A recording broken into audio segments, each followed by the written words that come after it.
Welcome to Brooklyn, Michigan. A gorgeous day here at Michigan International Speedway. Activity has already taken place on track with the Sprint Cup Series, and now it's time for the Camping World Truck Series Michigan 200 final practice.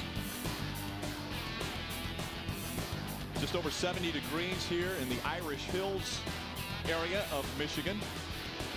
Humidity perfect, sunny skies. So a great day to be at the racetrack with us, and you can stay right here with us on Speed. Later today, 3 o'clock, right after our practice, will be Sprint Cup qualifying. NASCAR Smarts at 4:30. Make sure to be here for the green flag when it flies at 5 o'clock for the ARCA REMAX Series race, and then trackside will wrap everything up tonight at 7 o'clock. Hello everyone, Rick Allen, Phil Parsons, Michael Waltrip with you once again as the Camping World Truck Series will take to the track for the final practice. Now, we were on the racetrack earlier today from 10:15 to about 10:20, so they've already got some time on the track. What will we see in this second practice? Well, I think the guys have really had to be judicious with their use of tires. Across the board, NASCAR limits the amount of tires these guys can use on a given weekend. They only had 4 sets of tires for this race, so they know they need 3 sets of tires for the race, so that only gives them 1 set to use unless you're a rookie and you get to use 2. So they have to be really conscious of the fact that they don't want to use too many tires in the morning session because they're going to really be racing more this time of the day, so they really want to do the best race practice for this practice. Yeah, but the great thing about this track is, Phil, it lends itself to green flag runs, staying on your tires 20, 30, 40 laps at times, and so these guys are now forced into using their older tires during this practice, so it might be beneficial. They might learn more because of the fact that they don't get to throw new tires. The driver, he's like, give me some tires, I think I can go faster, and the crew chief says, we don't have any, dude. We're going to have to stay on these old ones. He can learn a lot about his race setup. Well, for instance, the Sprint Cup guys will have more tires prior to qualifying, just getting ready to qualify, than these guys will have for the entire weekend. Check out these two. They didn't take long to start mixing it up, did they? Roll out on the track side by side down into turn 1. Again, the truck's already on the racetrack. Let's go back into the garage area and find out what's going on with Ray Dunlap. Well, Rick, just as the guys were talking about, tires certainly are an issue, and all the teams came in here with a plan. In the morning session today, they wanted to work on qualifying because it's very similar to what we'll see on the track tomorrow, the conditions. And in this practice, you wanted to work on your race runs. But you see the 51 here? They're not going to practice today in the second session at all, and I want to show you why. If you'll come with me back here, there's a set of tires, and this is the set of tires that Kyle Busch had on his truck earlier today. Everything looks pretty good here, right? Well, guess what? Over here on the right rear, they corded this set of tires, and these tires they were hoping to use in this practice, they went to NASCAR and said, can we turn these in and get another set of tires? And NASCAR said no, 4 sets of tires maximum, so you will not see the 51 on track during this entire practice. Adam? Ray, to say life is good for Matt Crafton would be a major understatement. A second-place finish last week at Texas got him the point lead in the Truck Series for the first time in his career. And it's been a pretty good week here at Michigan. He celebrated his 33rd birthday yesterday. He was fastest in the opening practice. But as Ray mentioned, they worked on qualifying trim there. The focus in final practice, race runs. And that's what they're doing on track right now, guys. And smart, obviously, because the 10 to 11 practice was about the time we're going to qualify tomorrow. So get your qualifying runs in about the same time, same temperature, same idea as far as the sun being beaten down on the track.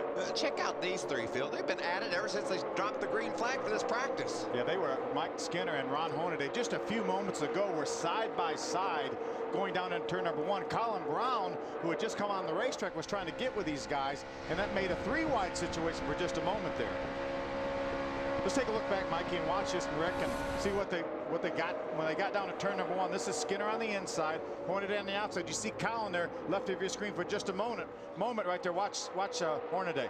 So, I might push up a little bit. I better give him a little extra room. You know, and that's just fun to watch from up here and in the stands. In the driver's seat, I think Skinner was making a point. He said, you're not going to pull out here, Hornaday, and drive around me. You know, these guys, it's a short race tomorrow. If they can grab any advantage here today, not only with the setup of their truck, but statements that they can deliver to the other drivers, I think that's fairly important. And I like that. I like the fact that they're out there running together. I don't think we see that too much. Back 10 years ago, you wouldn't even think about going on the racetrack without having another truck or a car to run with. There's several. And now these guys, a lot of times they go out there and they run by themselves. I love to see these guys running together. And you know, the dominant truck over the basically the season, but definitely lately, has been that 33 of Ron Hornaday. We watched Skinner drive around Hornaday Hornaday and drive away from Hornaday. That's making a huge statement, not only to Mike and his team, because they just haven't shown that kind of speed. But Ron's probably back there saying, darn, I'm going to have to work on this thing. Now, on mile-and-a-half racetracks, we see trucks when they run side by side. The truck on the inside loses the air off the spoiler, and up the racetrack it goes. We're going to see the same thing at a track like Michigan. Does it affect the same way? Absolutely, but I think it's worse at the mile-and-a-half. I think the center of the corner speed is greater because of the more bank, and the turn's sharp. Yeah. So therefore, it makes the effect worse. Here, they can survive, but you definitely don't want to get hung down on the bottom for a long period of time. I'm like you. I think it's the radius of the turn that has maybe more to do with it than maybe the size of the racetrack. Mike Skinner pulling off the racetrack already.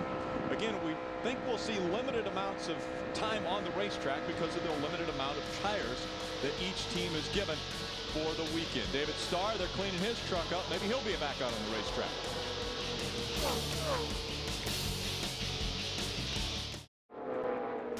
Tonight on Speed, Jeff Burton joins the trackside team for the ultimate Friday night house party. Don't miss NASCAR trackside from Michigan tonight at 8 Eastern. NASCAR on Speed. Be there. Hey, Brian Scott, our Dover winner in the Camping World Truck Series, is going to be on trackside. And do you know that we have had a new winner every single season of the Truck Series since 1995? Yep. Absolutely. Had a lot of new winners in 1995. First-time winners. Yeah. Brian Scott's showing off a little bit trackside tonight. Top of the sheet right now in this practice session. Really fast truck. How about this guy last week in Texas, Mikey? I know you were watching that race. Rick and I obviously were there, but what a great job he and his team did. Well, and it was great to see it for those guys. You know, Todd's, he's a confident dude, but his confidence had to be shaken a little bit after a couple of crashes. While one, he was leading the race, he was able to pull it all together in Texas, though, and get his fifth. They call that one for the thumb, I think. Well, no one has ever done that in the Truck Series. No one has ever won 5 races at one track before. And now, so, what would Schrader call that? You know. Oh no. Let's not go there. Actually, let's go to Adam.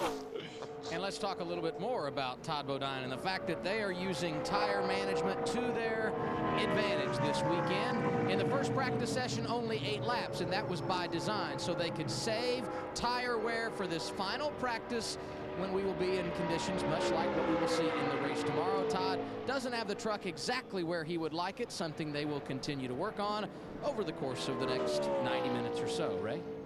You know, Adam, when we start looking at 2-mile racetracks, you've got California and Michigan. Of course, Ted Musgrave with 3 wins in this series. Then you look down the win list, you see Kyle Busch has 2. Todd Bodine, Skinner, and Setzer each have a victory, but none for Ron Hornaday on 2-mile racetracks. And today, his Turtle Wax Chevrolet is very, very free in the center of the corner. You see crew chief Rick Wren with his head in the window right there. Looking new colors on this truck this weekend, but Hornaday so far not happy in his race runs. The truck way, way too free. Yeah, so we saw Skinner drive away from him. So, and he's also, Phil, he's the 16th fastest truck that's been on the track. That's uncharacteristic for that team. Yeah, only of 22 trucks so far that have been on the racetrack. As we watched David Starr, David had a great run. Great run in Texas. Yeah, last time out of Texas. It's got to feel good to come to your home state and show off a little bit. Okay, that team has really turned things around there. They're up there, what, about 6th in points right now, only 153 out of the lead. Well, that point battle's interesting, isn't it? It's tight at the top. Yeah.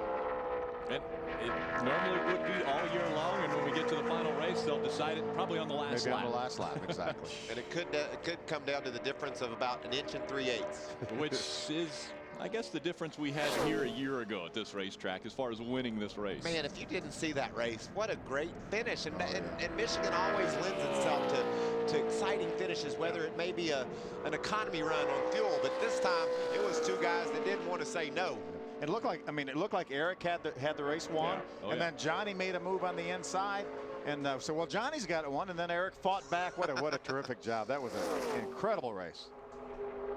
We can't say that we would expect that to happen again, because that was the closest margin of victory in the history of this series since electronic timing, which was 5/1000ths of a second. And Mikey, you mentioned it, 1 3/8 was the difference between the 2 trucks across the start-finish line. But we always do expect a great finish here in Michigan. You know, when we're at Atlanta, Atlanta, we always seem to see crazy things come to the checker. Of course, Daytona and Talladega, that goes without being said. But you notice these guys are just racing along here. They're drafting up on one another and able to pull out and maybe get a little bit of a draft by another guy. And that's why you see so much action, is because these trucks are drafting on this big track. And they're probably, it doesn't really look like it, but they're running in excess of 185 miles an hour when you get to the end of the straightaways, you enter the corners. That's pretty cool in a pickup truck, ain't it? Yeah, you see the average speeds, which are on the screen there, but as you mentioned, I mean, they're upwards of 185 miles an hour when they get ready to get into those turns. Looks like David Starr lost the front end a little bit trying to follow the 16 of Brian Scott. Brian's still the quickest truck that has been on the racetrack during this practice session. And David will go in and say, you know, when I'm behind that guy, I'm losing my nose. We better free this thing up, try to figure out a way to get more grip in my front tires when I'm following along behind a guy. Let's go back down to the garage, Ray Dunlap. Well, you know, Rick, when we start talking about that long list of drivers in this garage area who have not gotten their first win in this series yet, you got to put Colin Brown way at the top. Lots and lots of people think his first win is right around the corner, and many think it could be tomorrow. Why? Well, because Roush Fenway Racing is so good here at Michigan in every division, but especially here in the Camping World Truck Series. And the truck that Colin has with him today actually already has a win at California and a win here at Michigan. 4 wins total for chassis number 43, and they believe that tomorrow is the day that Colin gets his first win and takes Roush Fenway to the number 50 in career wins in the Camping World Trucks. You know, Ray, Colin had a great third-place finish last week that matched his career best. The 2 weeks previous to that, he was leading both of those races at Lowe's Motor Speedway and at Dover. At Lowe's, he got taken out in an accident, and then he cut a tire down leading at Dover. So, I mean, his first victory could have already been here had it not been for a couple bad breaks. Some say they don't want any luck at all. No bad, no good. Others need a little luck, and they'll rely on it. Get a little rest before having to make final adjustments to these trucks. We'll be right back with more practice. Welcome back. Final practice for the Camping World Truck Series. This is some of the closest trucks we've seen in a practice session all year long. These guys are all over each other. It looks like Daytona, you know, when you get a pack of trucks out there. But I think it's terrific. They're mixing it up, too. Brian Scott there, the fastest truck this session. He's been battling with the Conway Freight Ford of Colin Brown. You know, we talked about how good Roush Fenway's been here and how good Colin Brown's been lately. That's got to make that kid pretty much looking forward to tomorrow.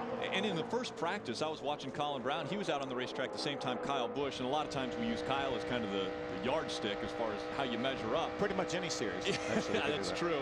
And in practice, Colin Brown actually was able to get by Kyle on the racetrack, and I thought, well, he must have a pretty stout truck. You know, this is the exact same truck, Mikey, that Colin got turned into the wall with at Charlotte. They completely rebuilt this truck, and just, 2 or 3 weeks time, and here it is back on the racetrack.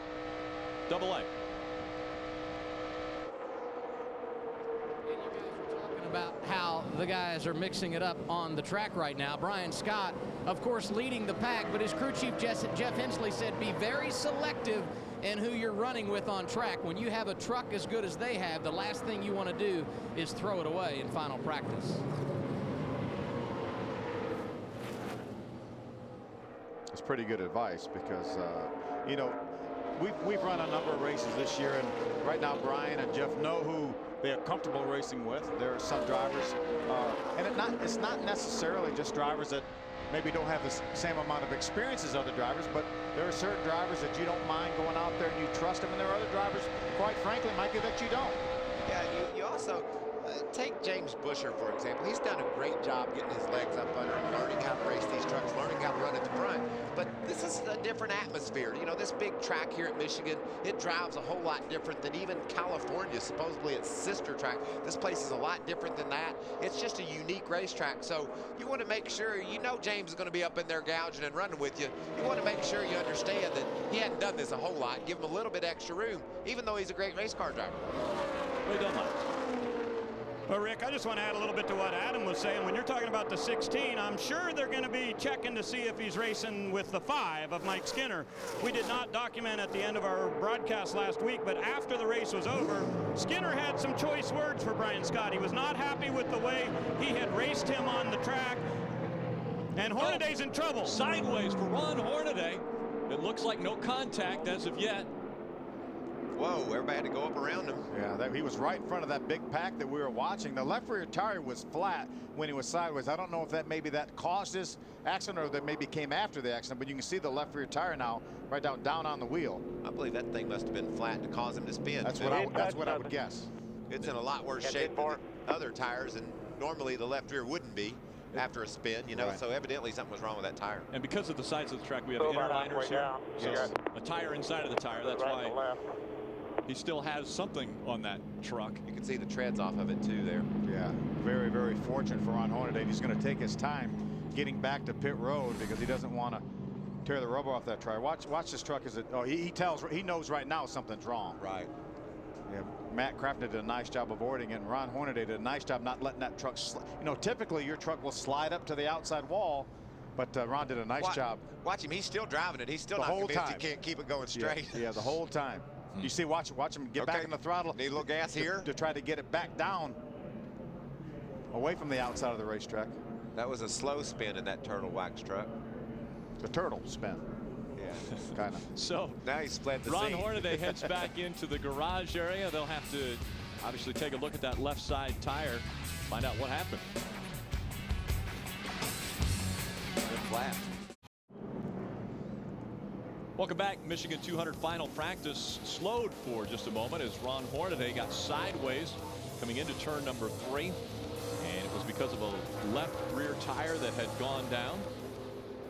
Trucks back on the racetrack. Rick Crawford, the 14 truck. Terry Cook, the 25 Cajun truck. Take a look back at what happened to Ron Hornaday. He enters turn number 3. He knows something's wrong. You see the truck wiggle. His left rear tire already down. He drives that thing the whole way, trying to keep that truck from in front of oncoming traffic, and there was a lot of it because there was a huge pack of trucks. We're going to see him go by right now that were running together. He finally decided he better just sit still until they all got by because he couldn't quite ever get it up under. You can see the left rear tire there has come apart on that truck. There's the inner liner, Rick, you were talking about. Ray Dunlap. Let's take a look at that tire. Yeah, they're looking at the tire back here, obviously, and we want to get in with Ron. Ron, you think that was just a fluke situation for that tire? Yeah, I mean, I ran it low. That was the first time I ran it low all the way down to the apron right there. So I might have ran something over, but we've got a lot of laps in the tires. We've already over a fuel run. We've been at it, and I got to thank Turtle Works to come aboard and Chevrolet. Pretty fast truck. It's just, you know, we're trying to do this on old tires and see what we're going to do. And yeah, I felt it go down on the back straightaway, and I couldn't lift because Crafton was behind me. And as soon as I breathed, it come apart and spun out. But other than that, we're having fun. All right, and the truck looks like no worse for the wear, guys. Let's go to the other end of the garage and check in with Double A. And one driver that is feeling very good about how that came out is Brian Scott. We just talked a moment ago about being selective on who you're running with on track. Well, they were really close to being caught in that incident where Hornaday lost the tire. Scott has come in, said, I'm still too loose to dance with the crowd at the front, so they are going to make some adjustments and see if they can't continue to make the 16 even better. You know, we have to applaud KHI, Kevin Harvick Incorporated, another sponsor on the hood of this car. I think they're doing a spectacular job of bringing new people and more people into this sport. Kevin and Delana really care about their truck series team, but they care about the series as a whole. But let's watch for Brian Scott now. We heard Adam say that pretty close call here. Brian was in that big pack. We're going to see him come by here just in a minute. There he is right there going way, way high up there. It looks like there was a little bit of loose stuff up there because I saw something trail out from behind the truck. So he did a nice job avoiding number 1 Ron Hornaday and not getting caught up in the loose stuff up against the wall. We watched these two trucks, you know, 5 laps ago, Phil, pull off pit road, nose to tail, still nose to tail racing alongside. They switched side by side. Yeah, they switched it though. Terry Cook was behind Rick Crawford when they started. Good run last week for Rick Crawford. Another top 5 for him. Get that team season untracked here a little bit. 2 back to that 24. You know, here's a racetrack that sometimes is compared to California. Both 2 miles. They're wide racetracks. We see a wide varying of different lines. A plethora of lines. Of different lines at this racetrack. It seems like you can run pretty much anywhere here, Mikey. And you can, and you will see these trucks. I think it's important in these trucks with the amount of horsepower they have. You know, they have significantly less power than the Sprint Cup cars you'll see qualifying here on Speed in a little bit, like 200 some less horsepower. So the trucks, in order to win this race, you're probably going to have to be right down on the bottom of the racetrack in the late going. We saw Johnny Benson and those those guys racing right next to the white line on the last lap. But in the Sprint Cup cars, they'll go all the way to the top. So these guys will sit around tomorrow and watch Cup practice, and they'll see those cars running high, running low. They'll know that they have all kinds of options. If that truck doesn't work good on the bottom, let's roll up to the top and see what we have up there. And that's what's fun as a race car driver, is being able to know that if your truck isn't right, you can adjust your line, you just go somewhere else. And you have a middle here too. Oftentimes you go to racetracks, they're good down low, they're good way up high against the wall, but there's no middle. But here you have all three. You know, you mentioned a name that I think probably should have been at the top of our broadcast, and I forgot to bring it up, but Johnny Benson. Johnny Benson lost his ride this week, which is amazing. Here's your defending series champion, was a teammate to TJ Bell all year, and now he is not here. He is not here to continue his drive for another championship. It's expensive to race a truck, yeah, Rick. I mean, it's tough, and you can see there's the truck that Johnny used to drive. Timothy Peters has moved his Strutmaster sponsorship over there so they can continue to take that truck to the races. And you know, Phil, I think it's just a sign of the times. Whether you're Johnny Benson or you're struggling from week to week like we saw Timothy Peters doing early in the season, it's just really hard to come up with the money it takes to race at this level. And that's why you really need to applaud Kevin Harvick and Delaney Harvick for being able to work diligently toward getting somebody on that truck every week. That's good to see. Adam Alexander. And for Timothy Peters and his crew chief Chad Kendrick, who also made the move over to Red Horse Racing, they can throw a few of their hats away because they were pretty much doing everything, and now they can focus on being driver and crew chief. And I talked to Timothy in the garage this morning. He said it's a big weight off of our shoulders, and with the resources we have and team support from TJ Bell and his crew chief Rick Gay, they really feel like they can be competitive. 9th on the board in this practice session in a brand new race truck. It's fun to see an opportunity for this kid. You know, they really, wasn't he racing out of the shop from behind his house? Garage. That's how MWR started. We would run nationwide cars from behind our house. Some of the best times, most fun I've ever had. The camaraderie you have with your crew chief and just that small amount of people that work there. It's so fun when you go to the racetrack and have some success. And those guys were able to do just that, and it got him a first class opportunity here. And that's why you did it, wasn't it? So that you could try to achieve that of another team seeing you and saying, you know what, I'd like you to drive for me. We just felt like it was the best opportunity to have fun. You know, you race a cup car, that's my job. And we said, well, we got a little shop here behind the house. Got Bobby Kennedy, a couple of his buddies come over there and tune those cars up, and we were able to win from behind our house. Yeah. That was a great feeling. How many employees did you have back then when you ran your Nationwide Car Limited schedule? We had 6 full-time, and it was set. There's an article about MWR in the paper this week, and Jerry Baxter said it best. Our engineer was my dog. They would ask him, they would ask the dog what he thought, and depending on the reaction they got, they would go in that direction. So it's come a long way, but certainly Timothy Peters, I think, will never forget what propelled him into this ride. If he goes on to be able to win races and a champion, he's like, those times we had behind my house is the reason why all this happened.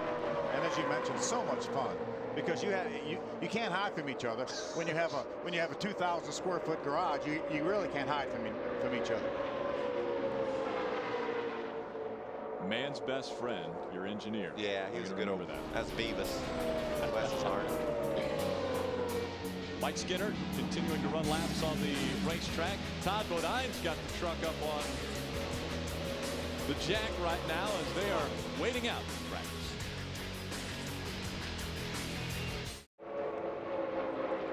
Thursday night wrecked is all new. O'Hare must tow a bridge across an icy pond. A disaster looms when the ice beneath begins to break. Don't miss an all-new episode of Wrecked, live in the crash lane, Thursday night at 10 Eastern, exclusively on Speed. Now, if you're towing across ice and it starts to give way, it's a bad sign. That's intense. I'm pretty sure you speed up. Ray Dunlap. Well, the Menard Chevy is fast again in this second practice here at Michigan, and let's hear from the driver. Hey, how'd you celebrate your birthday yesterday? Drove over from Sandusky from the race shop to here. That was about it. Just went out to dinner the night before. Didn't do a whole lot of exciting stuff, but hopefully we'll have a good birthday present tomorrow. I mean, this Menard Chevy so far, it's awesome. I mean, it's been awesome again. Off the trailer, it's the same truck we had at Texas. I think I want to race this thing every week. What'd you learn today on the racetrack? I mean, it's really, really good by itself, and we just went out and got in a pack with Hornaday and Johnny Sauter, my teammate, and Hornaday had left her tire go down, almost got real exciting and almost took out a few of these Chevy Silverados in one shot, but we're going to go back out here again, see if we can get with a few people and see how it is in traffic and maybe put it on jack stands. Okay, and guys, real quick, I want to show you a picture here on the side of the truck. This is in memory of Chelsea. This was Duke Thorson's dog, who just passed away a few days ago on June 9th. This is a bull mastiff, and guess what? Those are bred by Matt Crafton's mother. Adam?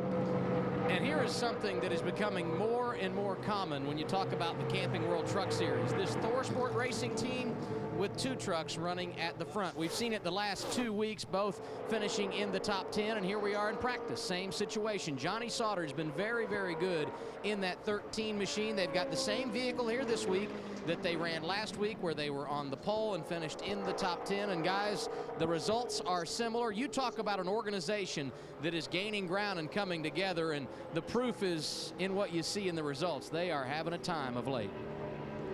We have to congratulate Johnny and his wife on finding out that they are expecting a little one into their family. How about awesome. that?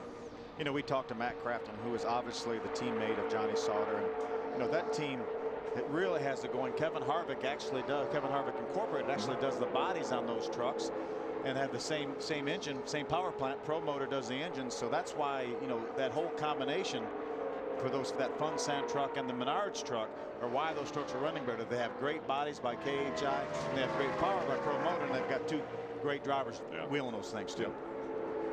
A couple crew chiefs that know what they're talking about, and that's where that chemistry comes back into play. Got Melling Industries on the side of that. Yeah. Stacy Compton on the racetrack. Toyota truck. The Melling family's been a great friend and partner of this sport. Sponsored me in my first race back in 1985, and I know, Phil, they've been near and dear to you and your family. Sure over the have. years. Sponsored Benny, long time sponsored Benny. Actually sponsored me some too. So really, really great to see Melling back on the truck. And I know Stacy Compton and Mark Melling are very, very close, and Stacy with the entire Melling family. So good to see them, especially here in Michigan, because they're from nearby Jackson, Michigan. So great to see Melling with a presence here at the racetrack.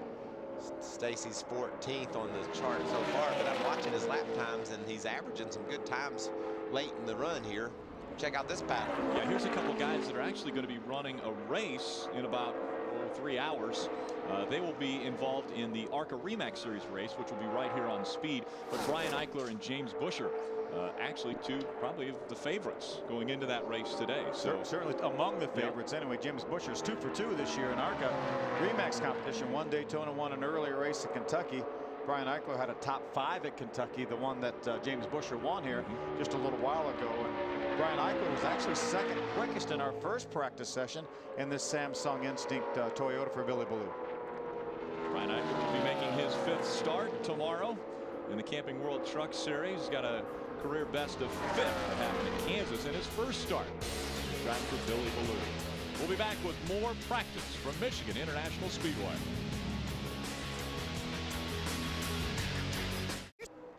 Welcome back.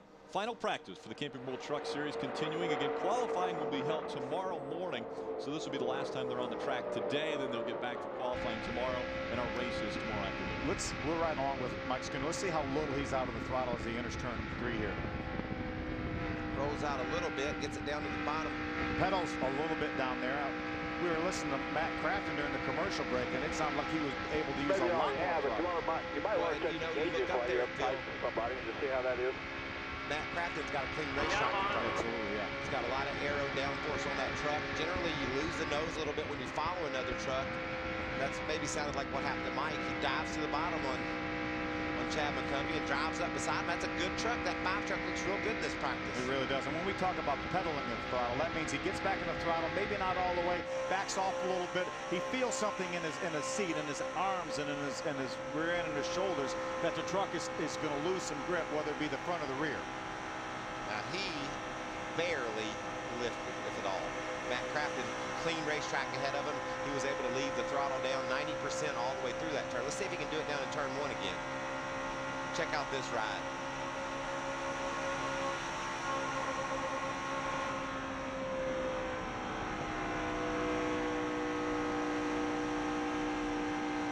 Out of the throttle a little bit more down in this end of the racetrack. I think he's quitting. I think he's coming in, yeah. So there's no sense running wide open in that corner when you know you're coming up pit road.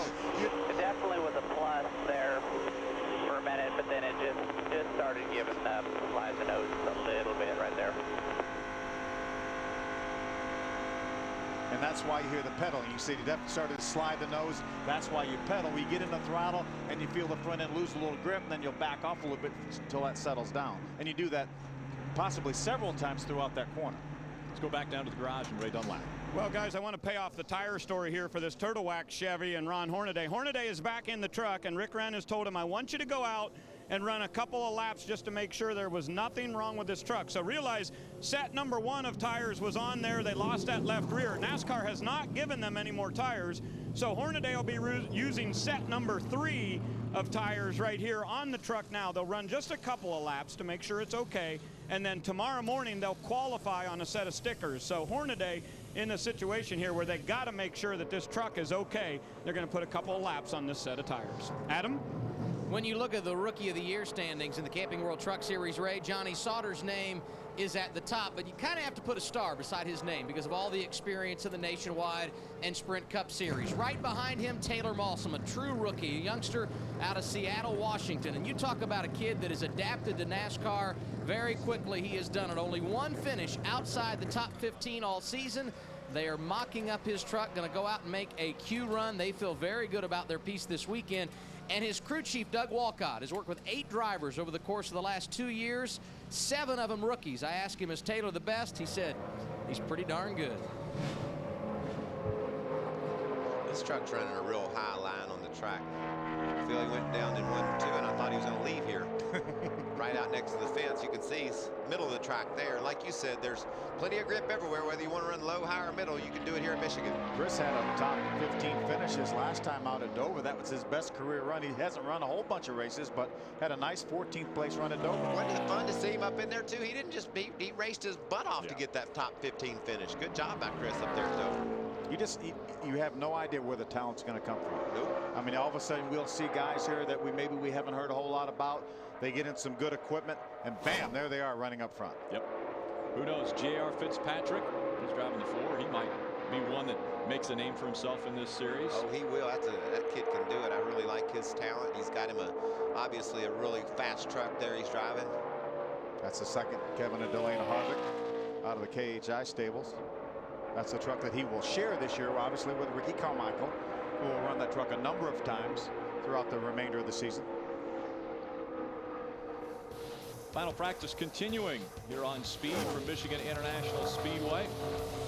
This practice, about 45 minutes remaining. You see the trucks making the final tuning for these vehicles. Chasing Ryan Scott on the charts.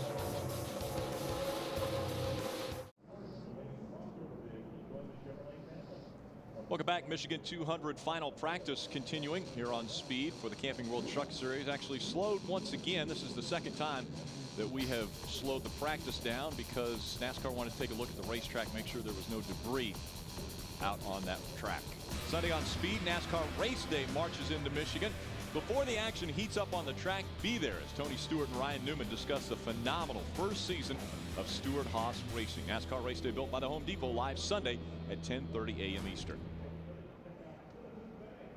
NASCAR and the officials checking out the racetrack. Let's go back to the garage and Ray Dunlap. Well, they're looking at this Samsung Instinct Toyota down here. Brian Eichler behind the wheel, currently 7th on the board, and he had that great run at Kansas. And Kyle Busch down here giving him some advice. No practice for you this session, but I know you got a busy day today. I hear you're going to be up in the spotter stand. Well, if he'll let me. Apparently, he's already told me he's got a spotter, so we'll see. But I don't know if I want you up there helping me through the race either. I'm not sure. Well, he said because you have to start in the back, you were going to give him too much pressure to get to the front. I probably would. That's true. But actually, we're messing with you, Ray. We're going to go practice a little bit. So we're getting some tires on it, some gas out of it. We'll go make a couple laps just to make sure the changes we made to set the splitter down will be okay, and we won't be crashing a racetrack. How similar are these two trucks in setup between yours and Brian's? Right now, they made it a lot closer. They made some changes over here in the left rear spring and track bar and stuff. So I think they're pretty close. Okay. I couldn't tell you exactly, though. All right. Busiest guy in motorsports this weekend. Kyle Busch will be off to the Nationwide Series race. He'll be spotting maybe today or watching Brian Eichler in the ARCA REMAX Series race this afternoon. Camping World Trucks Cup, he's all over the place, guys. Yeah, I tell you what, as far as frequent flyer miles go, I think Kyle Busch has got a win for number of different racetracks or places that he shows up on a weekend. Yeah, look at it. He's going to be the Cup Series here, obviously, as well as the Truck Series, the Nationwide Series at Kentucky. Brian Eichler is doing double duty today, along with James Busch. We talked about him before. Yeah. And remember last week, Kyle Busch was at Pocono for the Cup race for practice. Then he goes to Nashville, wins that race, and then goes back to Pocono for the Cup race on Sunday. I mean, he's getting around, obviously, the country, but running for that championship in the Nationwide Series as well. Yeah, you see Dennis Setzer on there. He is not actually going to run the Nationwide race. He was entered, and they decided to do something different. He will not be running that Nationwide race at Kentucky. He is here, obviously, for the truck race. Setup for the Michigan 200 kicks off tomorrow at 1:30 with Chris Devoto. We'll tell you all the stories that are taking place in the Camping World Truck Series, getting you ready for that big race here in Michigan tomorrow. We'll be back with more practice here on Speed. It is Eric Darnell, Johnny Benson, side by side. This is the race for the lead and the win in Michigan. Johnny Benson trying to get it. He's there, but Darnell is with him. That is a photo finish. They were almost identical. The scoring says that Darnell won it, but if he did, it was by a quarter of an inch. They're going to have to go to the camera. We win or what? Good job, bud. You won. NASCAR has confirmed that Eric Darnell has won the Cool City Customs 200. Wayne Austin told us later, he said, I've seen that picture, the picture that we looked at, and he said it couldn't be more than an inch and 3/8. You know, the thing was, when we first saw that video when them coming off turn number 4, they were 3 wide for third behind that side-by-side for the one. As you can see, the second closest margin of victory in the entire history of this series. They have Colorado down there as 1/1000th of a second, but that was really before electronic scoring. So that's when somebody said, boy, that looked pretty close. Let's call it it had to be some margin. Let's call it a thousandth. It wasn't a dead heat. Somebody had to win. Butch Miller got the win there, so we're going to say that he beat it by 1,000th of a second. Yes. Been some great racing, though, over the years in this Camping World Truck Series. We've been lucky enough to see some of the great finishes, like that one at Atlanta in 05. I mean, there have just been some great finishes in this series. Let's go back down to the garage and Adam Alexander. And Brian Scott, top 5 in the opening practice. That because you ran in qualifying trim. All race runs here in final practice at the top of the board. So is the truck as good as the computer would indicate? We certainly think so. We think we have a pretty good feel on our Albertsons Toyota Tundra right now. It's running really good in the draft. It was a little loose, so we just worked during practice to tighten it up, get it a little bit more comfortable, and she's doing good. We just made one last change, made a last run, and picked up about 3 or 4 tenths. So we feel even better about it now, and we decided all we can do is screw it up. So we decided to call it quits and just be happy that we had a good practice. We're on top of the board, and everything's going good. A win 2 weeks ago at Dover, of course, a little bit of a hiccup last week at Texas. Give us an idea of the mindset of this race team right now. The mindset of this race team is really good. Our morale is off the charts. Even though we had a not good run at Texas, everybody's still pumped up. Everybody's happy. We're still in the championship hunt, and everybody really believes we can be there at the end of this thing. And you know, people are just looking to get more wins now, and everybody's happy. And the cool thing about Dover is everybody was happy for me, and you know, I got a lot of compliments, and everybody just saying good job, and everybody looked real genuine. And you know, Rick Allen, he was kind of mean to me last night, so I decided to wear this lovely hat that he loves, this NFL hat, so I could flag him for unsportsmanlike conduct. Can you give me one, just an unsportsmanlike conduct call? I'm gonna flag you for encroachment. All right, Ray, before we get in trouble, take it, would you? Yeah, absolutely, Adam. Over on this end, the hood up on the 33 truck over here, but believe it or not, guys, a third set of tires has gone on to Ron Hornaday's truck, and they're going to go back onto the racetrack right now. So they put 2 laps on that last set, and now set number 2 is on there, and Hornaday is going to go out again. So an interesting strategy down here for Rick Wren. These guys are a little bit too busy for me to get in and ask them their plan, but at this point, a third set of tires going on that Turtle Wax Chevrolet. In qualifying tomorrow, sticker tires? Well, more than likely they will run stickers, so that's probably his final and 4th set of tires. We'll be back. More practice here in Michigan.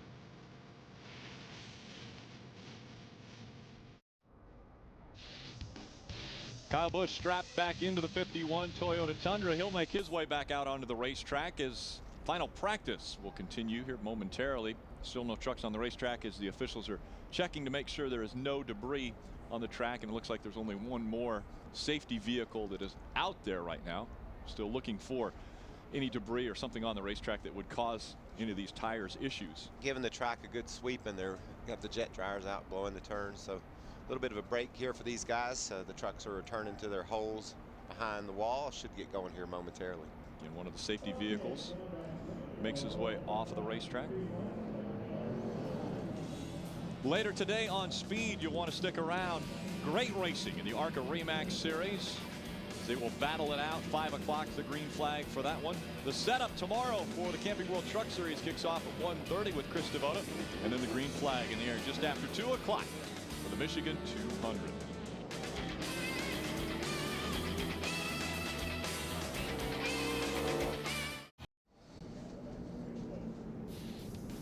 Welcome back. As quickly as they threw the green flag for practice to continue for the Camping World Truck Series, the caution or the red flag came back out as Mike Skinner looks as though he ran out of fuel.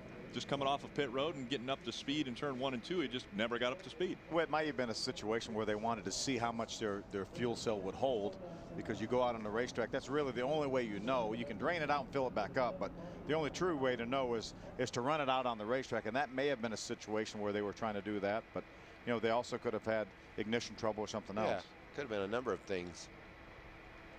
Adam Alexander. And we are standing by with Chad McCumbee. And I'll tell you, for guys that have to battle through adversity, you guys have done an outstanding job this season. And 8th in points. How do you like the truck here today? I think the ASI Chevy's pretty racy. It's, you know, I think we're in that top group of guys. There's a few guys I think we need to work on our stuff to get as good as they are. But I'm pretty happy. I mean, I don't think we plan on running much more. I haven't got to do a qualifying run, but I think the track's going to have enough grip in the morning. We shouldn't have to worry about that. So I don't know where we're at on overall speed. But like I said, I think it's pretty good. We've got it driving good, and I tell you what, I think it's going to be a really good race tomorrow. Good luck. Thank you. Ray? And Adam, down on this end, Mike Skinner was sitting out on pit road ready to go run just 2 laps. That's all they figured. They had fuel left, and then they were going to come in and get ready to do a qualifying run. But as he sat there on pit road, apparently the fuel ran away from the pickup and they didn't have enough. Eric Phillips told me he should have had enough gas easily to get those 2 laps in, what they had planned to do, but apparently they miscalculated. It's hard to figure all fuel mileage when you have so many ins and outs. Yeah. Still running around the garage area, waiting on pit road to get going. You know, right now, this racetrack probably is one of the most weather-sensitive racetracks that we run. Qualifying tomorrow is going to be at 9:30. We heard Chad McCumbee talk about he felt like there will be a lot of grip at 9:30 in the morning. But, you know, you get these guys racing in the time right now. This is 2:30 Eastern time, local time, and then we'll be well into this race tomorrow at this time. This is a whole different racetrack at 2:30 in the afternoon than it is at 9:30 in the morning. But I like what Chad said. You know, if we heard Matt Crafton basically running wide open on his old tires in race trim. You put some tape on them, those guys make the adjustments they know they need to make to compensate for the tape going on the front. 9:30 in the morning, I'm gonna feel pretty good about running wide open around here and just seeing what my truck will do. Absolutely. You see Skinner again rolling back into the garage area. He was pushed back into the garage. Have to do some figuring there on that gas pickup and mileage, whether it was just a miscalculation or if they could possibly have a fuel pickup problem that doesn't allow them to suck all the gas in the tank out. Good to find that out now, though. Absolutely. Yeah, engines are firing back up from the other drivers. They'll make their way back out onto the racetrack. Again, we've got about a half an hour remaining in this final practice for the Camping World Truck Series. So we see a large line of trucks now making their way off of pit road and back onto the track. And when Skinner ran out of gas, this large line of trucks was brewing up into a big old hefty pack of trucks side by side down into turn 3. About 8 or 10 of them elected to go out there and just jump right on top of each other. We'll see if we can get a pack of them brewed up again. That's fun to watch. These guys sorting through their trucks here in practice and doing it in a big pack of traffic like they're doing. Now we're seeing a few trucks obviously on the racetrack in this practice. Brian Scott, for example, has 24 laps on his tires. Is that the same set of tires he was using in the first practice? Yeah, he only ran 10 laps on that first practice session. So obviously 34 laps now, which is, you know, a full run is about somewhere between, you know, 40 and 45 laps. So he knows that he's pretty close to a full run on tires with 34, 35 laps on his tires. I think that's smart. They just shook their truck down this morning for 10 or 12 laps, saw where their splitter was, made sure they liked their shock travels, liked their truck, and they said, we need to focus on that next practice because that's how the conditions will be when we race tomorrow. So they put as you know, as many as twice as many laps on their tires during this practice. You know, we've documented Ron Hornaday's struggles. Ray has down in the pits with that flat left rear tire, causing him to spin and losing that set of tires basically, and then putting another couple sets on to try to get some more track time. How huge would that have been if that wouldn't have been his old tires that he cut that tire down? What if he was going to go out there and make a mock qualifying run and cut a tire down? That would have been one of his 3 sets that he was planning on running tomorrow in the race, and if he would have lost that set of tires, then he would have been down to 2. So I don't know what NASCAR would have done in that situation, and I'm sure they would have had to look at that and say, okay, that's not your set with 35, 40 laps on them. That was a brand new set. I gotta believe that they would say, okay, we're gonna have to give you another 7 of those. NASCAR's pretty reasonable about that. We take a look at Johnny Sauter just in front of Terry Cook. Those two running nose to tail. He closed in on him, and Terry had to back off the gas there off 4 and keep him running into him. Couldn't quite cut it under him, Phil. So the other option was either hit him or let off, and he went for the let off. Discretion, the better part of valor there for Terry Cook. Perry's going to run the high side. Perry's one of the guys that is not afraid to do that. Looked like he's going to. He gained a little bit through the center of the corner on the high side. Not enough to pull up beside him, but he gained, and that's good information for Terry Cook and that Cajun Toyota. And it's also good information for Johnny Sauter, seeing what his truck will do when another one is right up on his back end. So while Johnny might be thinking, I wish you'd get away from me, he's also learning that, you know, when Terry Cook goes high, he can gain a little bit of ground on me, and when he gets right on the back of me, my truck still stays stable pretty well, or maybe gets a little loose. That's all information that Johnny's dissecting and trying to sort through right now as he races around this track, basically wide open at 175 miles an hour. And we've said it before, I think I've seen more trucks run together here in this practice session than we have seen run together probably since Daytona, when they all run together in packs. So I think these guys are really learning. Here's J.R. Fitzpatrick and Dennis Setzer. What a great veteran to learn from. If you're J.R. Fitzpatrick, having Dennis Setzer in that A truck out there and running with him. Well, I like the way J.R. rebounded at Dover. You know, early in that race, he spun out and got into that inside wall pretty good, but they got the truck beat out, tuned up, and he went on to finish 11th or 12th. Right, I mean, right on the top 10 with a truck that I thought he had wrecked. Right. Oh yeah. How the heck did he do that? Yep. Came back and had a great finish.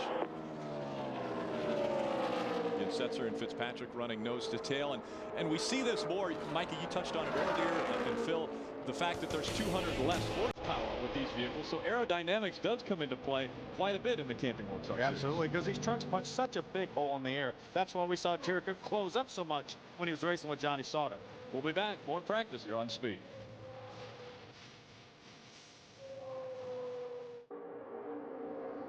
Welcome back. Colin Brown on the racetrack in his Conway Freight Ford F-150. One of the guys we think will have a chance to win this thing tomorrow, Rick. And if you want to know how competitive the Camping World Truck Series is, we think he can win tomorrow. We think he might even be a favorite to win. Currently 16th fastest out of the 30 trucks that's been on the track. So that means there's 15 trucks definitely faster than him right now, and we think he can pull this win off. And Ron Hornaday's 20th. Another guy that we know is going to be battling for this win. That's why you race them. You can't just give it to whoever's fastest, because there's a lot of strategy, a lot of pit road calls that are going to have to be made. And also the drivers are going to have to make choices. Do I run high? Do I run low? What do I do when it comes down to time to try to win this race? Do I try to go around the outside, or do I pinch it down to the bottom? You know, we talked earlier about the fact that, you know, this racetrack lends itself to some long green flag runs. Remember our pit rules here. They really came into play last time out at Texas. You know, you cannot do fuel and tires at the same time. So, you know, if we go a long green flag run, what are these guys going to do if they need tires? But we saw some corded tires from the first practice session. Well, as a fan sitting at home watching you guys in Texas with all the the decisions that had to be made on pit road and when to get tired. Remember at Dover, we saw pit road strategy play a part in who won that race. Exactly. And just all what went into getting the win, being up front at the end there at Texas, with some guys just getting gas, not getting tires, and tires, some guys having some tire trouble. That was intense. Yeah, we thought that was going to be the big issue, is tires being a problem, and then we see guys go longer on tires than what we would expect them to go. They just did a fuel stop, and so, like you mentioned, that put about 9 trucks on the lead lap because of that cycling through and having only 2 cautions in Texas. So it made for a very interesting strategy race. And you guys covered it excellently, watching from home, explaining exactly what all those crew chiefs and drivers were going through mentally, trying to get themselves in a position to win that race. It was fun to watch. Well, we appreciate that. We appreciate you watching. Y'all could have said more about me. I was going to say, we did mention, I think, early on that we missed you. We did mention that early on. Kyle Busch still strapped into the number 51 truck. Let's go back down. Ray Dunlap. Well, Rick, at the top of the show, I told you they were not going to practice at all because of that corded set. It's a very good thing they did go back out there. Kyle came on the radio and told his crew chief, Doug George, that the front nose is too hard into the racetrack. He crawled up underneath and looked under the splitter, and he said, we are definitely dragging it too much. So they are aware that they've got to bring the front end up a little bit on this Miccosukee Toyota, and that's a good thing that Kyle Busch got back out on the racetrack. And guys, as I always talk about chassis down here, he's in old number 11 again. That is the winningest truck for Kyle Busch. He's very happy with this truck. They just got to get it a little bit higher in the front end. Adam? And earlier, Ray, you talked about Kyle Busch and how busy his schedule is this weekend doing triple duty. Well, James Buescher doing double duty, not only running in the Truck Series here tomorrow, but he'll be on the front row when the ARCA REMAX Series takes to Michigan at 5 o'clock Eastern here on Speed. And he's won twice and only 2 starts in the ARCA Series. He doesn't have quite that record in the trucks, but he has been impressive, and he feels very comfortable with this truck. 1, because it's helped him adapt to Michigan, and 2, because it's the same vehicle he drove a few weeks ago at the Lowe's Motor Speedway, where Michael and Phil, I know you were very impressed with this Ray Bestis rookie contender.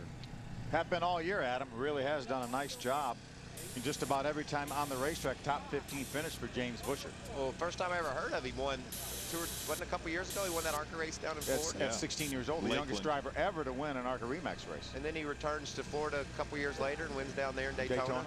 So I think James has got it going on. I will question his decision making by running over his boss over Charlotte, but you know, kids are going to make some mistakes, and if that's the worst one he ever makes, both of them made it to the finish line. It was basically just a little bit of a disagreement or an argument, and you can see there, there's her number 32 Wolfpack racing car that he'll roll off.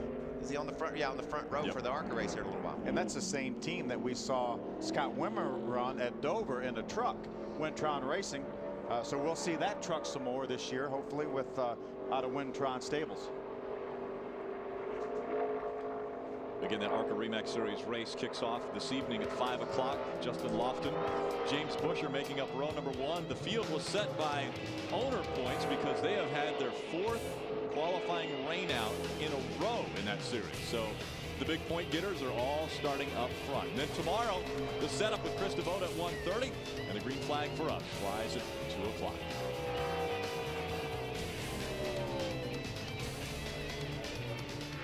Truck still on the racetrack. Here's Mike Skinner back out onto the track. Again, he ran out of fuel when we just started this next session. You know, we heard Ray talking about Kyle Busch making an adjustment to the front of that truck because it was hitting the ground too far.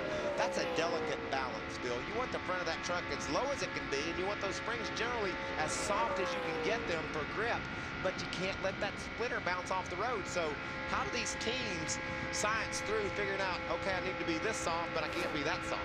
And they don't have bump stops like the sprint cars do, where they can absolutely control how far that thing can travel in the front and keep it off the ground. You just ask your dog. Well, you could ask an dog? engineer or Michael's dog. I guarantee you, Duke Thorson's dog. Look at the hands. Wow, we see that a lot. Remember Harvick in Atlanta? He looked like he was swatting flies in there, left, right, and he comes on the radio. That's pretty good right there, y'all. What do you mean that's pretty good? It didn't look very good from here. 41.15. He may not think that though if he was watching what we were seeing. Second quick for second Skinner on the board. Look at that. You're hearing him. He's committed to run that thing wide open. This is a mock qualifying run here. Totally committed. 210 right here. I think I can make it.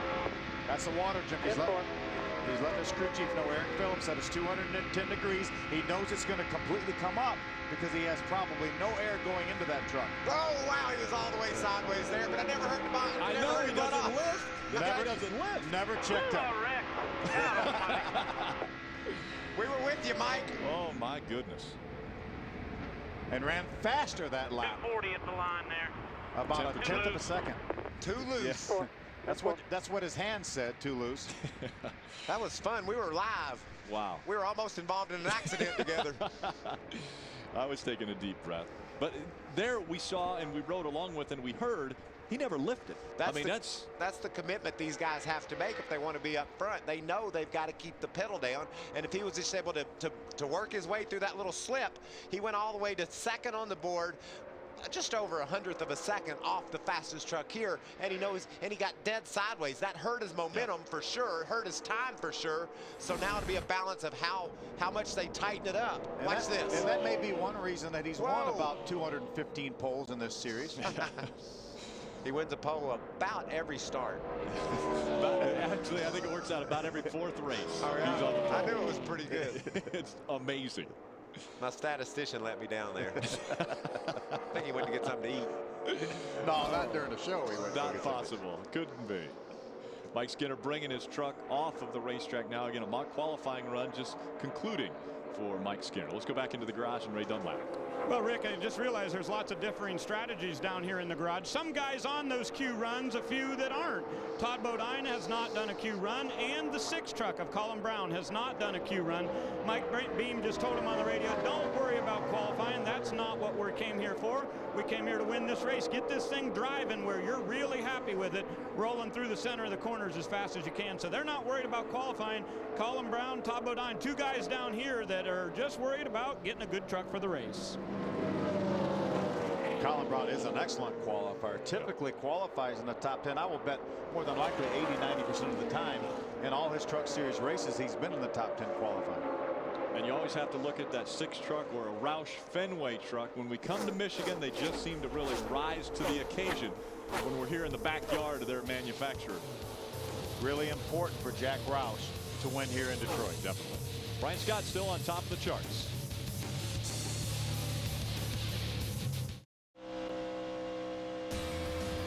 To celebrate the 25th anniversary of Richard Petty's 200th win, Daytona International Speedway has announced 2 great ways to celebrate the 4th of July weekend. Enter to win the 2009 King for a Day VIP sweepstakes hosted by the King himself, as well as purchase specially priced $43 Daytona front stretch tickets.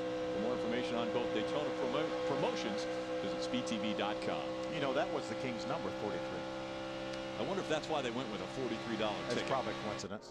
You think it is coincidental? Yeah, I do. I was sitting in the grandstands when he took the checkered flag for that victory. That was cool. You know who he beat? Yeah, for Cale.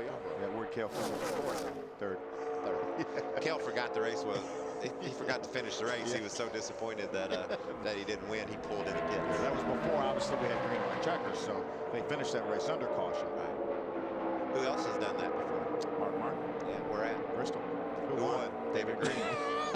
Hey, we can sit here go on NASCAR Smarts. Let's me and you go on. Oh, You've already done it. You already won. Let's go to Adam Alexander. Adam. We need something to break it up. You know what I'm saying? How about Jason White? This team bought a chassis from Kevin Harvick Incorporated. 3 out of the last 4 races in that chassis, they finished in the top 10, including a career best at Dover. And you're good here again today. You know, you're going to start putting pressure on yourself. You know, I tell you what, this truck is awesome. I mean, we ran 45 laps. We're within 3/10 of our fastest lap on 45 lap tires. The truck is great. And these guys have worked hard on it. And I mean, it's just awesome to be able to come out here and run with these guys. And got to thank Gunburger.com, and it's going great, man. It's not getting old. The smile just keeps getting bigger and bigger on Jay White's face. Jay White had a birthday the other day. We went bowling and celebrated. He had a nice piece of steak at Red Rock Ron's.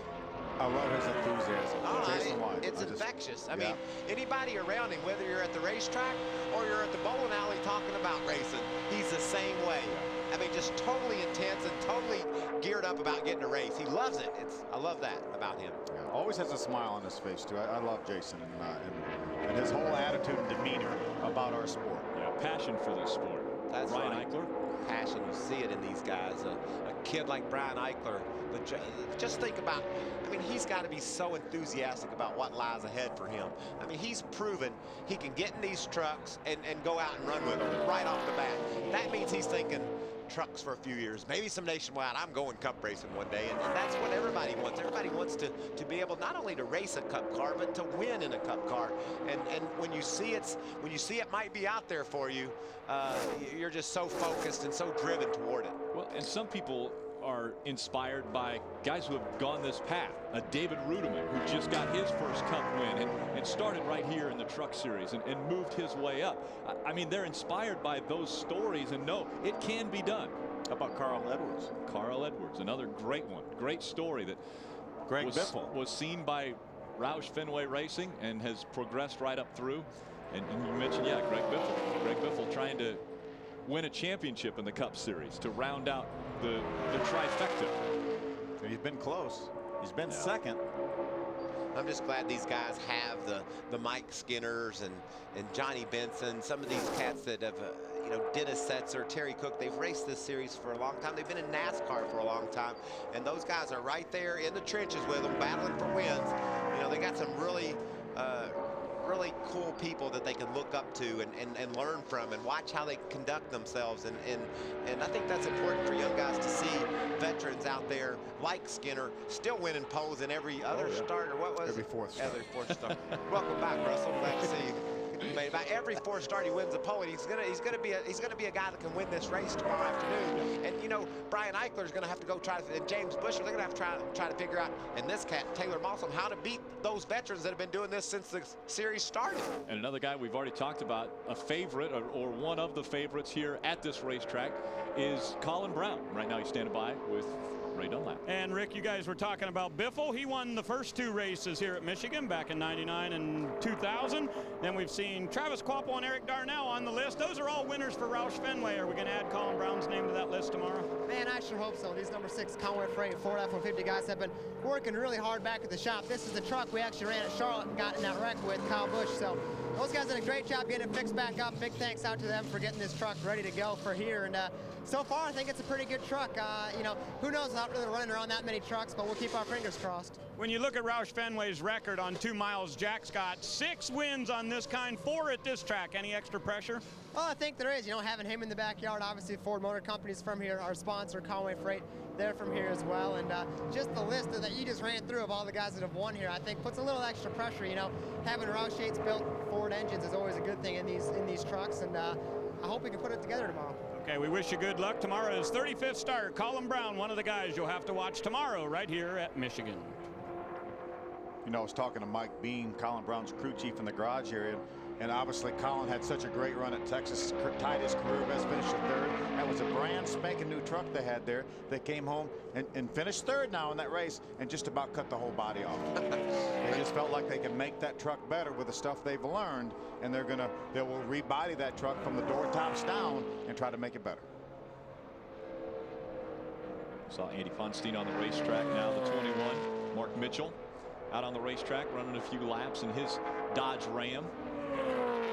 Stock car steel on the side and back of that truck. One of the places that a lot of the race teams in and around Charlotte purchase their steel and aluminum products. We saw Mark Mitchell on the racetrack a year ago. We saw him make a few more starts. It's been a little more sparingly, but again, we talk about the fact that, you know, we just found out this week Johnny Benson lost his ride because of the economic times. You see Mark Mitchells, the Mark Mitchells of the world out there still trying to make an effort, trying to get out there and be seen and maybe be picked up by a team that he can get a full-time ride.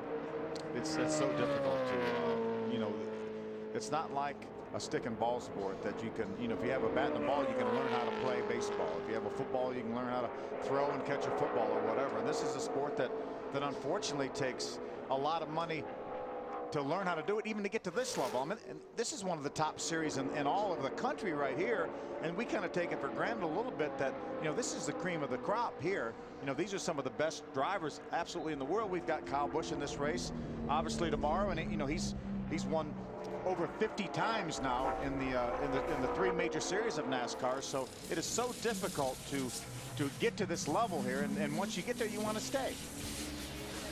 Well, we'd like to stay as well, but we're winding up with the final practice for the Camping World Truck Series. So we'll slip away for one final break before we come up back to Michigan International Speedway and wrap up today's practice. And welcome back. Sprint Cup qualifying will follow us right here on Speed, and then this evening 5 o'clock green flag flies for the ARCA Remax Series. The setup tomorrow at 1:30 with Chris Devoda, and the Michigan 200 green flag will go in the air just after 2 o'clock. ARCA Remax Series cars all in line, as well as the Sprint Cup cars. You can stay here. Steve Burns, Larry McReynolds, and Jeff Hammond will take you through the Sprint Cup qualifying. And before we get to that, and as we wrap up our practice, let's head back down to Adam Alexander in the garage. And sometimes when you find a magical combination, you stick with it. This is the same truck that David Starr finished in the top 5 with at Dover, and pretty solid today, huh, David? Not bad, I tell you. Our Zachary Toyota Tundra is pretty awesome today. Jason Miller, my crew chief, and Matt Faulkner, my engineer, they've been really working on the suspension. Little concerned because after about 12 laps, start getting tight from the center off, and to the point where you'd had to come out of the throttle a little bit. But I told them I was a little concerned about that, but they told me don't worry about nothing. They had some more adjustments to make. But truck's been really good over the last 6 races, and we're excited about the race tomorrow. We've been had a great run at Texas last week, and of course the week before at Dover. We're just sneaking up closer to the front. Hopefully we can sneak a win in tomorrow. David Starr, 3rd quick in this practice session, and the man everybody's chasing, Brian Scott. He will win final practice, and Ray, no doubt he will be a guy to watch here tomorrow. Well, I certainly believe that, Adam, but I'm going to keep my eye on the number 88. Remember, after that 2nd place run at Texas, Matt Crafton took over the point lead for the first time in his career, and he is now the 5th different driver this season to lead the points, which ties a series record. But I'm going to watch this truck because it's the exact same chassis they ran that 2nd place run with at Texas. Crafton very happy. He's been fast in both practices, and I believe Thor Sport Racing has some great momentum right now. The 13 and the 88, 2 guys I think have a good shot at victory tomorrow. Johnny Sauter 7th quick, Matt Crafton 8th quick in this final practice, as they have shown the red and black flags indicating that that will do it for our final practice. Mikey, I see you're antsy and getting ready to go jump into your Napa Toyota and take a couple laps. Give me a good qualifying effort in the Napa Toyota. What about those restarts from Pocono? How fun was that? Double foul restarts. Very cool. Good stuff. Here's final practice. The results: Brian Scott wins final practice. Mike Skinner, late in that run, goes out there and puts his Toyota Tundra up in the 2nd spot. We have the first 20 trucks were about a half a second apart here, and that's when you're running over 41-second laps. That's pretty darn close. Couple guys that aren't even in the top 10. Colin Brown and Ron Hornaday. Those are the 2 guys I think you'll hear something from them tomorrow, don't you suspect? Absolutely. Yeah, we would think so. Always good, a Roush Fenway truck here at Michigan International Speedway. Phil, now tomorrow qualifying is at 9:30. Are we going to expect them? Will they run 2 laps, or will we see maybe 1 lap qualifying runs? I think we may see the trucks run 2 laps because we talked about it. With 200 less horsepower, they need that time to get these things wound up. The Sprint Cup cars coming out here in just a few minutes, maybe 1 lap for them. I don't see anybody running unless they really mess up on that first lap. The money lap is going to be number 1. But tomorrow, maybe takes them a lap to get these trucks wound up. So be 2 tomorrow. Who will be on the pole? Well, we'll find out tomorrow. Again, qualifying is at 9:30, and they will set the field. Now, it's time to head over to NASCAR Live, and kind of a truck field with Chris Devoda over there and John Roberts. So let's go down to Krista and John.